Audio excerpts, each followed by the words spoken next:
এক ব্যক্তি গভীর রাতে মরুভূমির পথ ধরে যাচ্ছিলেন। তার কাছে একটি মূল্যবান মশাল ছিল।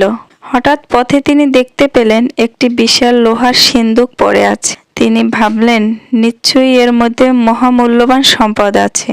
তিনি তার মশাল নামিয়ে সিন্দুকটিকে ধাক্কা দিলেন, কিন্তু এটি খুলল না। তিনি আশেপাশে চাবি খুঁজতে লাগলেন, কিন্তু চাবি পেলেন না।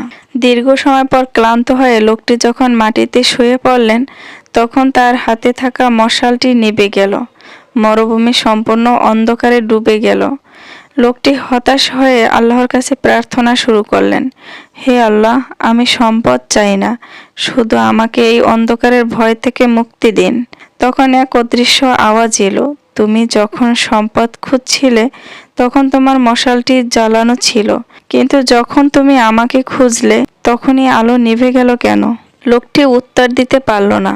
আওয়াজটি আবার এলো, মনে রেখো, সম্পদ হলো এই সিন্দুকের মতো, যার শত শত তালা আছে, কিন্তু আমি আল্লাহ নিজেই হলাম সেই একমাত্র চাবি। মানুষ যখন সম্পদকে চাবি মনে করে তখন তালা খোঁজে আর আলো নিভিয়ে দেয়, কিন্তু যখন সে আমাকে চাবি মনে করে তখন সমস্ত তালা একাই খুলে যায় এবং তার হৃদয় আলোকিত হয়। লোকটি তখন মশাল জ্বালিয়ে সম্পদ খোঁজা ছেড়ে দিল এবং বাকি জীবন শুধু আল্লাহর নৈকট্য খুঁজতে লাগলো। দুনিয়া তালা আর আল্লাহ হলেন চাবি। চাবি পেলে তালা এমনিতেই খুলে যায়।